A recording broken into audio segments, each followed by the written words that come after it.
मैं रश्मि चौधरी आपके समक्ष हिस्टोरिकल रिसर्च अर्थात ऐतिहासिक अन्वेषण पर चर्चा करूंगी। ऐतिहासिक शोध है क्या? ऐतिहासिक शोध एक व्यवस्थित परीक्षण की प्रक्रिया है जिसमें पूर्व की घटनाओं का अध्ययन किया जाता है, यह जानने के लिए कि पूर्व काल में क्या हुआ था। और पूर्व काल को जानना क्यों ज़रूरी है? क्योंकि बहुत सारी जो बातें हैं वर्तमान में हमारे पूर्व काल से ही जनित हैं। इसके अंतर्गत क्या आता है? तो इसके अंतर्गत जो है तथ्य, तारीख, संख्या, पीछे जो घटनाएं घट चुकी हैं उनका वर्णन, लोगों का वर्णन, या जो समय के साथ जो चला है, परिवर्तन आया है, जो विकास हुआ है, इन सब से संबंधित तथ्यों का, तारीखों का, संख्याओं का एकत्रीकरण करना, इससे संबंधित जो बातें हैं उनको एकत्रित करना, संकलन करना।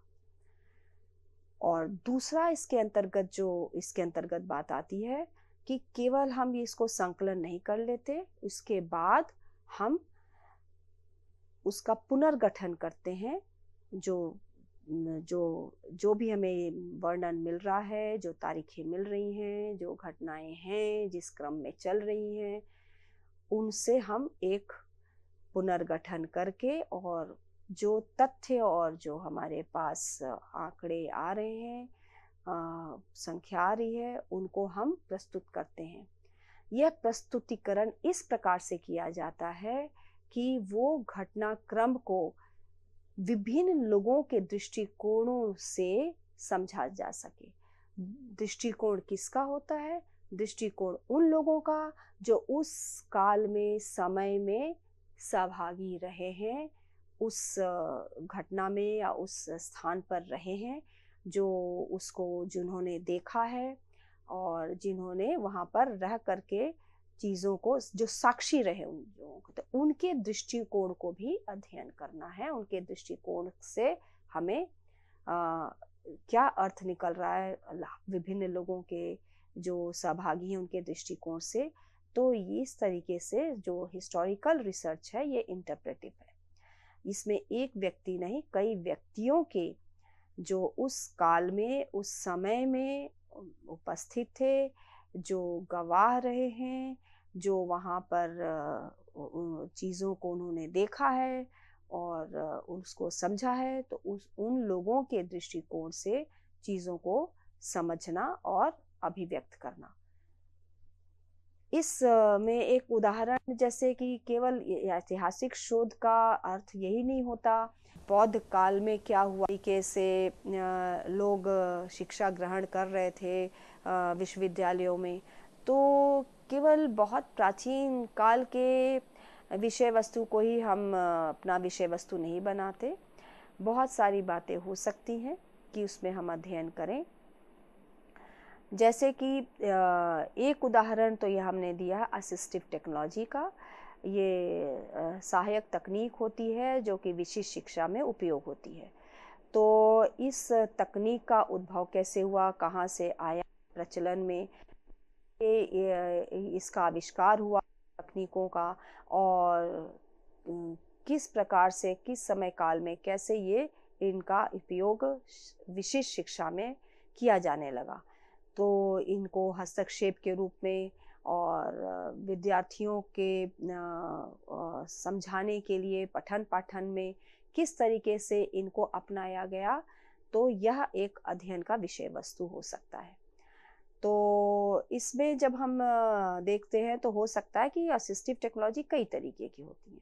तो असिस्टिव टेक्नोलॉजी यदि हम दृष्टिबाधित विद्यार्थियों के लिए देखें तो इसमें हम इस विकास क्रम को खोजने की कोशिश करते हैं कि क्या क्या विकास हुआ। ब्रेल रीडर्स, ब्रेल के जो पाठक हैं, उनके जो वाणी को टेक्स्ट रूप में बदल दे, ऐसे कुछ उपकरण, या फिर जो स्पेशलाइज्ड कुछ सॉफ्टवेयर हैं जो कि दृष्टिबाधित विद्यार्थियों के लिए जो अब आ गई हैं, तो उनके विकास के क्रम को हम अध्ययन करते हैं। कहाँ से शुरुआत हुई, किस तरीके से हुई, और इसके पीछे क्या क्या घटना रही। तो ये सारा जब हम वर्णन करते हैं तो ये एक ऐतिहासिक शोध का विषय वस्तु हो सकता है। इसका हम अध्ययन ऐसे भी कर सकते हैं कि एक जैसे शिक्षण संस्थान है, तो वो शिक्षण संस्थान का इतिहास क्या रहा है, ये भी हम अध्ययन कर सकते हैं। जैसे कि हमारा शिक्षा संकाय काशी हिंदू विश्वविद्यालय का, इसकी स्थापना कब हुई, क्यों हुई, किसके विचार थे, कैसा इसका स्थापत्य कला रहा, और कब से यहाँ पर इसमें शिक्षण शुरू हुआ, यहाँ पे शोध कब से शुरू हुआ, और इसमें शिक्षक गण कौन थे, यहाँ पर कौन पहले इसके प्रिंसिपल थे, इसका नाम आज शिक्षा संकाय है, पहले इसका नाम क्या था, इसके कौन से ये विजन के साथ, ये दर्शन के साथ ये स्थापित हुआ। तो ये सारी बातों का भी अध्ययन कर सकते हैं। उस समय जब शिक्षा का कार्य शुरू हुआ तो कितनी कक्षा कक्ष थे, पुस्तकालय कितने थे, और कक्षा कक्ष में संसाधन कैसे थे। ये बहुत ही इंटरेस्टिंग विषय वस्तु है कि जब हम लोग अभी भी कक्षाओं में जाते हैं तो वो हैं, पहले जो उपकरण इस्तेमाल होते थे वो कैसे थे, अब जो आज के आधुनिक युग के युवा वहाँ पर आएंगे तो उन्हें शायद वो चीज़ें अनोखी लगें। जैसे कि पहले श्याम पट्ट होते थे और वो 2 पट्ट होते थे, एक के पीछे एक, और वो उस पर डोरी बंधी हुई होती थी कि एक श्याम पट्ट उसमें लिखने से भर गया है तो आप खींच करके फिर हम दूसरे वाले को ले आते थे, एक ऊपर चला जाता था फिर नीचे, जिससे कि हम उस पर लिख सके। तो इस तरीके से वो अभी भी हम कह सकते हैं कि धरोहर है कि किस तरीके से वहाँ पर एक पीरियड में एक शिक्षक को लिखना है और उसको ज़्यादा स्थान चाहिए तो 2 श्याम पट्ट की कैसी व्यवस्था थी। वहाँ पर जो डेस्क थे वो कैसे थे, तो लकड़ी के डेस्क हुआ करते थे। अब तो आजकल बहुत सारे डेस्क का टॉप प्लाईवुड से बना होता है और पाए जो हैं वो लोहे के बने होते हैं। पहले लकड़ी के ही डेस्क और लकड़ी के ही पाए होते थे, और लकड़ी के डेस्क में सामने की तरफ एक पट्टी सी होती थी जिसपे थोड़ा उभरा हुआ सा था, ताकि उस पे कलम या आप पेंसिल कुछ रखें तो वो लुढ़क करके, क्योंकि डेस्क थोड़ा सा स्लोपी, थोड़ा सा ऐसा ढाल होता था, तो वो लुढ़क के न हो जाए। डेस्क के एक छोर पर, सामने की छोर पर एक गड्ढा नुमा बना होता था, लकड़ी को कुरेद के बनाया होता था। वो गड्ढा क्यों था, तो ये भी अध्ययन का विषय वस्तु है कि तब और विद्यार्थी परीक्षा देते समय या नोट्स लेते समय उनकी दी स्याही खत्म हो जाए तो उसमें स्याही, उस गड्ढे में स्याही भर के रखी जाती थी और वो स्याही भरते थे और फिर अपना पुनः लेखन कार्य शुरू कर सकते थे। तो ये सारे उस काल के जो हमारे उपकरण हैं यह बताते हैं कि उस समय किस तरीके से विद्यार्थी लिखते थे और शिक्षक किस तरीके से कक्षा कक्ष में श्याम पट्ट का कैसे उपयोग करते थे, किस तरीके का होता था। तो इस तरीके की बातें भी बहुत रुचिकर हैं अध्ययन करना, और उसमें कक्षा कक्ष की संख्या सीमित थी क्योंकि बहुत कम लोग उस समय दाखिला ले पाते थे, लेते थे। और धीरे धीरे अब जो अब स्वरूप है, जो पहले उसका नाम था टीचर्स ट्रेनिंग कॉलेज, और धीरे धीरे उसका नाम परिवर्तन हुआ। उसमें पहले कौन से पाठ्यक्रम थे, अब क्या पाठ्यक्रम आ गए हैं, तो इतिहास में आप जा कर के देखेंगे तो उसके ऐतिहासिक पृष्ठभूमि के लिए आपको वहाँ के संस्थान में जा कर के वहाँ के जो उपकरण उपयोग किए जाते थे वो कक्षा कक्षों को, और वहाँ पर जो लैब पुस्तकालय था वो, वहाँ पे कौन लोग थे, कौन लोग पढ़ाते थे, कौन पहले उसके प्रमुख रह चुके हैं, वो सारी जानकारी भी एक शिक्षा संकाय के इतिहास को यदि जानना है तो वो आप जा कर के प्राप्त कर सकते हैं। इस पर भी एक अध्ययन हो सकता है। तो अध्ययन के कई विषय वस्तु हो सकते हैं जिसका कि आप चयन कर सकते हैं। बर्ग 1998 में उन्होंने पहचान की 5 कारणों की कि क्यों हम ऐतिहासिक शोध करें। तो वो 5 कारण क्या है? पहला तो है कि अज्ञात से पर्दा उठाना, टू अनकवर द अननोन। हमारे इतिहास में हम जाके झांकें, देखें तो बहुत सारी बातें अभी भी प्रकाश में नहीं हैं वर्तमान में। तो उन बातों को प्रकाश में लाना, जो इतिहास में जो तथ्य थे, जो घटनाएं थीं, वो बहुत सारी घटनाएं आज भी बहुत जो हमारे आज के लोग हैं वो उसे नहीं जानते। तो जो घटनाएं या जो लोग थे उनके बारे में भी जानना, जो कि अब पीछे छूट चुके हैं, अब वो रहे नहीं, तो उनके बारे में भी जानना हो सकता है। कुछ घटनाक्रम ऐसी हों जिनको कि उजागर करने की ज़रूरत है आज के संदर्भ में, पहले नहीं पता था लोगों को। तो ये जब है, इसका उदाहरण ये है, जबकि हम स्वतंत्रता आंदोलन की बात करते हैं, स्वतंत्रता संग्राम की बात करते हैं, तो बहुत सारे लोग तो प्रमुखता से उनके बारे में बात कही गई है, चर्चा की गई है, लिखा गया है। लेकिन बहुत सारे ऐसे भी हमारे हीरोज रहे हैं, हमारे लोग रहे हैं जो कि बहुत अपना योगदान दिया, उनकी भूमिका अहम रही है, जैसे कि रानी गादिन्ल्यू नॉर्थ ईस्ट की, इसी तरीके से बिरसा मुंडा, और इसी तरीके से अन्य बहुत सारे ऐसे लोग थे जिन्होंने स्वतंत्रता संग्राम में बहुत बड़ी भूमिका निभाई। तो उन लोगों के बारे में जानना भी महत्वपूर्ण हो सकता है। ये भी हम जान सकते हैं कि पीछे की क्या घटनाएं थीं जिसके कारण यह निर्णय लिया गया शिक्षा के संबंध में, या फिर अन्य प्रोग्राम है, कार्यान्वयन है, हो रहा है, उसके बारे में। तो पीछे की क्या घटनाएं रहीं ये भी हमें जानने की ज़रूरत है। कभी कभी हम कुछ, ये स्वाभाविक है कि इतिहास में जब हम शोध कर रहे हैं तो हमारे मन में उस काल से संबंधित, उस काल के प्रसंगों से संबंधित प्रश्न उठे।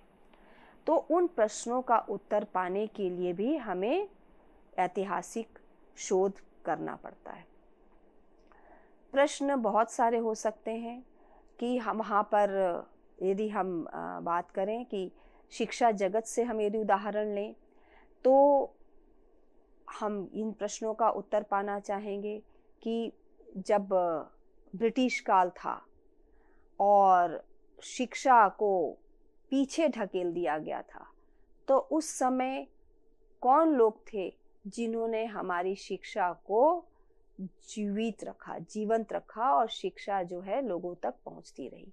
किनके प्रयास थे उस समय जिनसे कि गुणवत्तापूर्ण शिक्षा लोगों तक पहुंचे? किन लोगों ने शिक्षा के लिए आवाज उठाई? किन लोगों के कारण अंग्रेजों को शिक्षा व्यवस्था करनी पड़ी, भले ही बहुत अच्छी नहीं थी? तो इन प्रश्नों का उत्तर जब तक हम पीछे जाकर ना देखें उनका उत्तर नहीं मिल सकता। वह प्रश्न भी आज उनका उत्तर पाना महत्वपूर्ण है। तीसरा जो है एक जो पर्पस, उद्देश्य है, वह है कि हमारा जो भूतकाल है हमारे वर्तमान को प्रभावित करता है। हम आज जो हैं, हमारे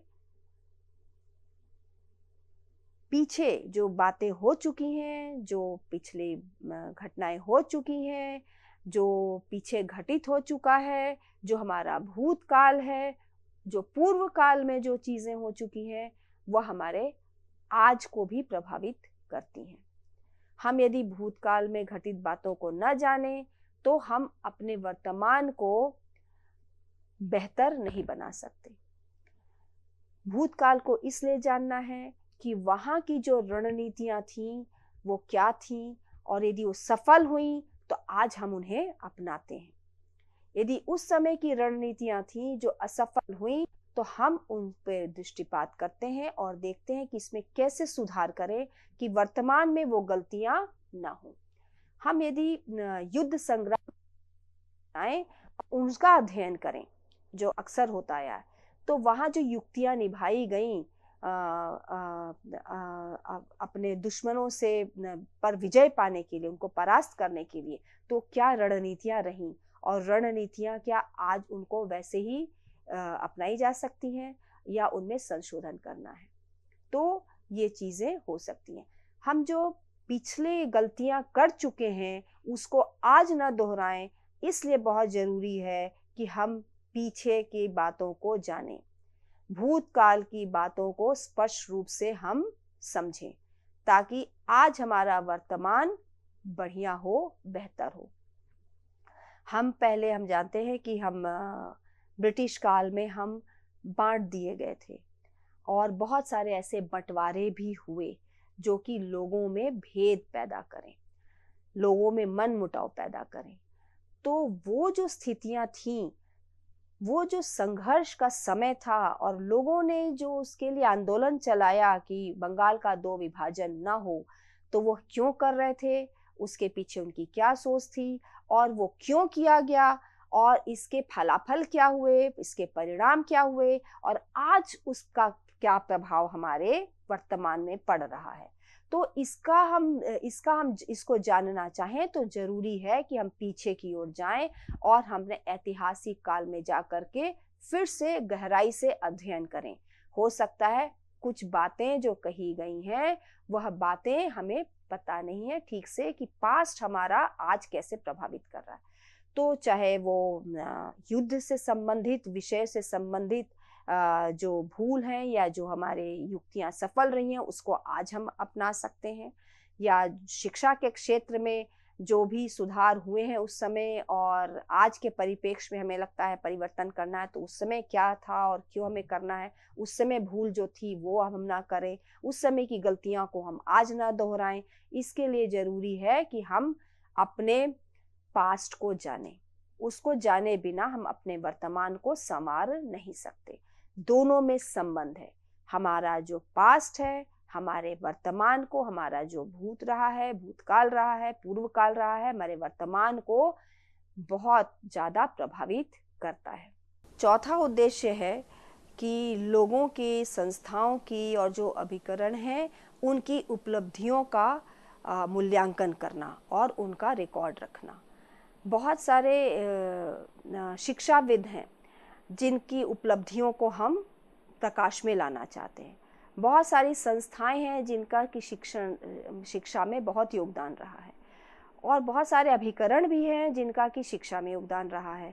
तो इनकी उपलब्धियों को हम अध्ययन करके और पूर्व काल से लेकर के उनकी क्या योगदान रहा शिक्षा के क्षेत्र में हम अध्ययन कर सकते हैं। जैसे कि हम अध्ययन का एक विषय वस्तु हो सकता है कि हम पंडित मदन मोहन मालवीय के जो योगदान रही है उसका अध्ययन करें, उसके ऐतिहासिक पृष्ठभूमि को देखें, उन्होंने किस तरीके से उच्च शिक्षा के लिए विश्वविद्यालय की स्थापना की, उसके लिए उन्होंने क्या क्या कठिनाइयाँ उन्होंने सामना की और विश्वविद्यालय के लिए उन्होंने कौन से कदम उठाए, चाहे वो ब्रिटिश राज्य से मिल कर के वहाँ पर एक एक्ट पास कराना, यहाँ के लोगों से मिल कर के विश्वविद्यालय के संबंध में क्या करना है यह तय करना और अपने विजन्स को और किस तरीके से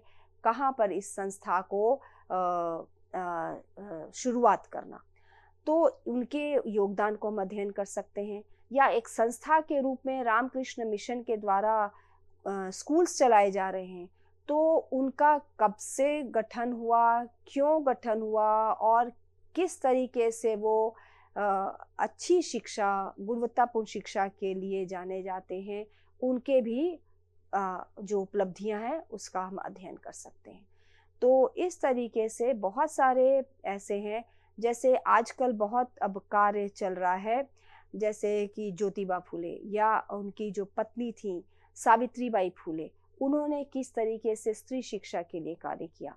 तो इनकी जो उपलब्धियां रही हैं, और ऐसे काल में जहाँ पे स्त्री शिक्षा एकदम ना के बराबर थी, तो उस काल में इनके जो कार्य हुए और इन्होंने जो अहम भूमिका निभाई स्त्रियों को शिक्षा में आगे आने के लिए, यह अध्ययन का विषय वस्तु हो सकता है। और अंत में हम अपने जो संस्कृति है, जिस संस्कृति में हम जी रहे हैं, रह रहे हैं, उसको समझने के लिए भी हमें ऐतिहासिक शोध करने की ज़रूरत है।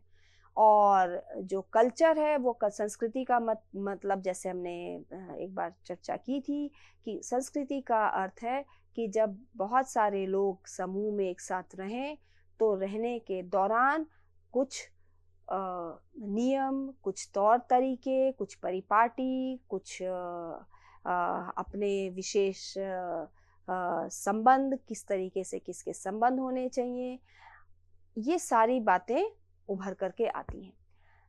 तो शिक्षा भी जो है एक संस्कृति का ही अंग है। तो हम यदि शिक्षा की बात करें तो सांस्कृतिक रूप से एक शिक्षा किस तरीके से प्रभावी रही है जीवन को बनाने में, लोगों के जीवन निर्माण में, तो इसमें भी हम लोग अध्ययन कर सकते हैं कि हमारे जो विद्यालय थे, जब हमारा देश स्वतंत्र हुआ तो हमारी शिक्षा व्यवस्था कैसी थी, किस प्रकार की रही, विद्यालय कहाँ कहाँ स्थापना किए गए, विद्यालयों की प्राथमिक विद्यालय कहाँ बने, और कितना वहाँ पर शिक्षकों की कितनी नियुक्ति हुई, किस तरीके के पाठ्यक्रम थे। तो इस तरीके से ये शिक्षा जो उस समय स्वतंत्र भारत में जो प्रारंभ हुई, और उसका प्रभाव जो है हमारे संस्कृति पे आज भी दिखता है। तो हम उन मूल्यों को, आदर्श को आज जी रहे हैं, क्योंकि हमारे माता पिता और उनके माता पिता ने वो स्वतंत्र भारत में वो शिक्षा पाई, जिसका परिणाम स्वरूप आज हमारे संस्कृति में वो आज भी हमारे व्यवहार में, हमारे सोच में दृष्टिगोचर हो रहा है। तो इस तरीके से हम जिस संस्कृति में रह रहे हैं, उस संस्कृति का अध्ययन करने के लिए भी ऐतिहासिक शोध को चुना जा सकता है।